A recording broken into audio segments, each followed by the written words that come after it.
Hello 8th class students, hope for your wellness. Students, this is my third video on our chapter beginning of the British rule in Bengal, and today I am going to tell you about the Battle of Buxar and the dual government system in Bengal. Students, as you know it well now that after the Battle of Plassey, first of all, Mir Jafar was placed on the throne of the Bengal by the Britishers. Then after the Mir Jafar, his son-in-law Mir Qasim was placed to the throne by the Britishers. Now Mir Qasim was an efficient and strong ruler who determined to free himself from the British control. अब जो देखो, जो मीर कसिम जो था वो काफी strong था, वो डिटरमाइंड था, जो चाहता था खुद को फ्री करना from the British control. He realized that to maintain his independence, it was important to improve the financial condition of Bengal. अब उसको देखो, ये पता था कि अगर उसको इंडिपेंडेंस को मेंटेन करना है, अगर उसको अपने इंडिपेंडेंस को मेंटेन करना है, तो पहले क्या करना पड़ेगा उसको? He had to improve the financial condition. अपनी जो फाइनेंशियल कंडीशन है उसको इम्प्रूव करना पड़ेगा. और secondly to improve the army. अब आर्मी जो है वो भी एक एफिशिएंट आर्मी स्ट्रक्चर जो है उसके पास होना चाहिए. So he introduced many reforms which did not sit well with the British. तो इसने काफी रिफॉर्म्स को इंट्रोड्यूस किया बट जिसको ब्रिटिशर्स ने डिसलाइक किया. Finally, to check the misuse of trade privileges by the company servants, Mir Qasim abolished all the duties on the internal trade. अब यहाँ पे देखो, क्योंकि आपको पता है कि मिस यूज कर रहे थे कंपनी के सर्वेंट्स, ठीक है, ट्रेड प्रिविलेजेस को, जो भी पासिस थे, दस्तक थे, उनको वो मिस यूज कर रहे थे अपने पर्सनल मोटिव के लिए, कंपनी के ऑफिसर्स, कंपनी के सर्वेंट्स. सो मीर कसिम ने यहाँ पर क्या किया कि जितनी भी ड्यूटीज थी इंटरनल ट्रेड पर उन सभी को ही खत्म कर दिया.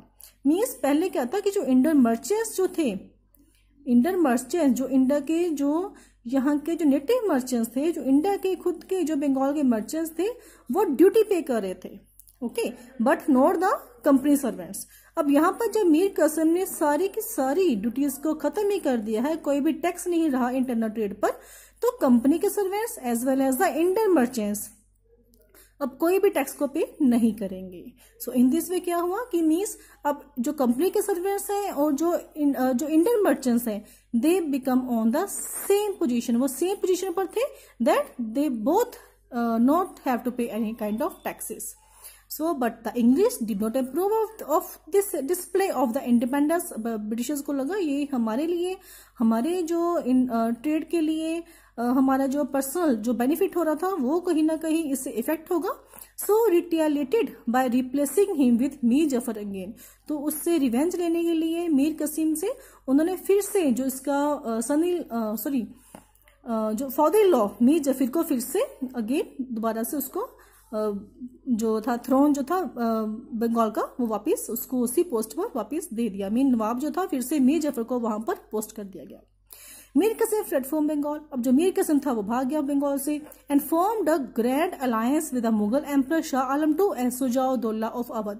अब इसने क्या किया, देखो, मीर कसिम ने जो मुगल एम्परर थे उस टाइम पर शाह आलम II और जो अवध के नवाब थे सुजाउद्दौला, उनको अपने साइड में किया and formed a grand alliance. तो उनके साथ में एक बहुत बड़ा अलायंस जो था वो उसने फॉर्म्ड किया.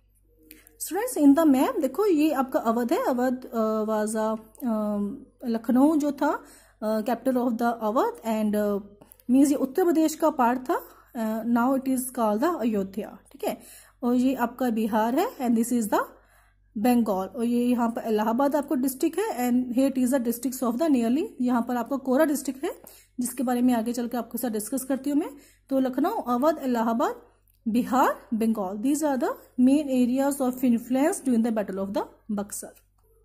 अब देखो, जो अलायंस जो था, अब तीनों के बीच में अलायंस हुआ, मीर कसिम, Shah Alam II and Shuja-ud-Daula.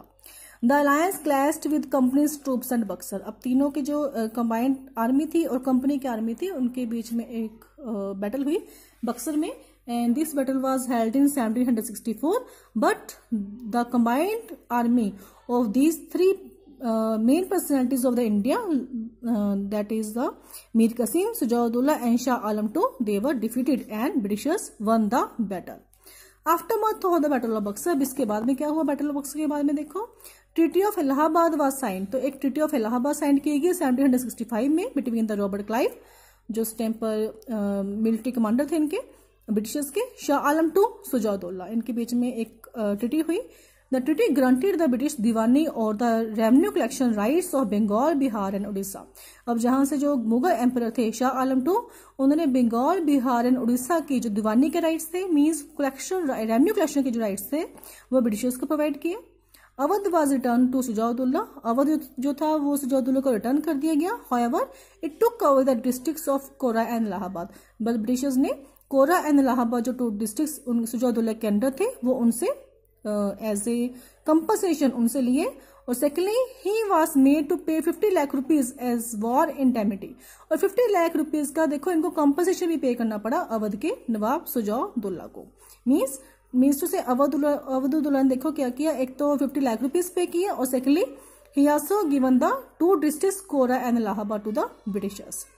Then after defeat, English treated the Mughal emperor with some respect. तो मुगल एम्परर के फेवर में कुछ किया इन्होंने, that he was given the districts of Kora and Allahabad. तो जो Kora and Allahabad districts Britishers ने सुजाउद्दौला से लिए थे वो मुगल एम्परर जो थे शाह आलम टू उनको प्रोवाइड कर दिए। And they also given him the 26 lakh rupees, उनको 26 लाख रुपीज की पेंशन भी प्रोवाइड की। किस बेसिस पर? On the basis of the diwani, जो उन्होंने शाह आलम टू ने बंगाल, बिहार और उड़ीसा की 3 स्टेट्स के इनको जो दीवानी के राइट्स दिए थे, उसी बेसिस पर इन्होंने कोरा एंड इलाहाबाद वो एक तो प्रोवाइड किया शाह आलम टू को, and secondly annual pension of 26 lakh rupees. Further the company agreed to support the nawab in case of any attack from outside in return of paying for the services provided by the troops.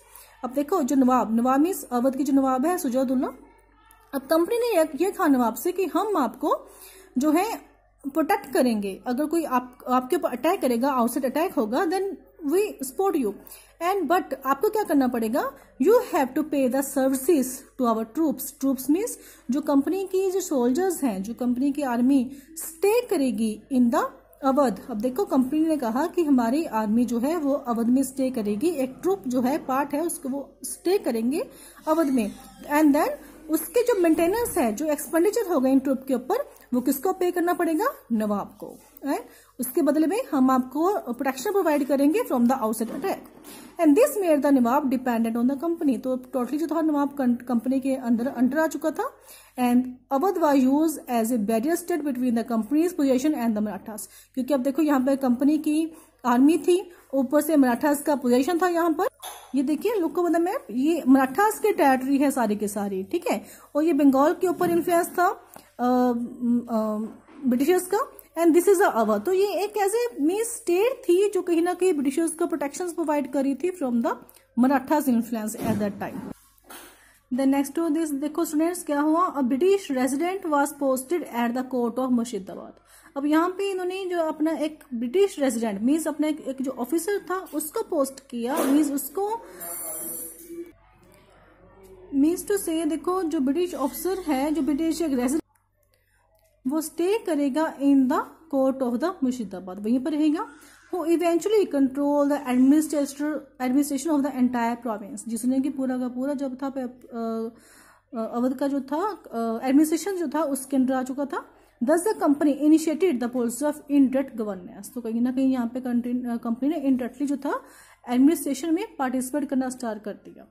Then the British victory in the Battle of Buxar made them absolute rulers of Bengal, Bihar and Odisha। देखो Bengal, Bihar and Orissa company के under आ चुके थे, and placed Awadh at their mercy. Awadh जो था वो totally उनके control में था। Robert Clive return to Bengal in 1765 as its governor. तो रॉबर्ट क्लाइव को जहाँ पर 1765 में गवर्नर अपॉइंट किया गया बंगाल का। He decided to have absolute political control of Bengal. अब रॉबर्ट क्लाइव के एम्बिशंस काफी आगे थे, so he wanted to control fully over the Bengal. So in 1765, after Mir Jafar's death, the English placed his son Nizam-ud-Dawla on the throne।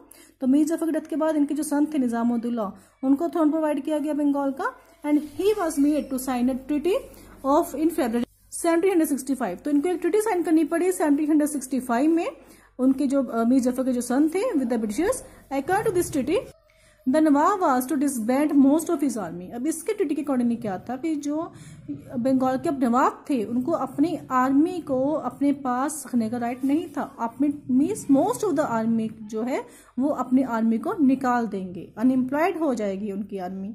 And students, this was the one of the cause of the revolt of 1857।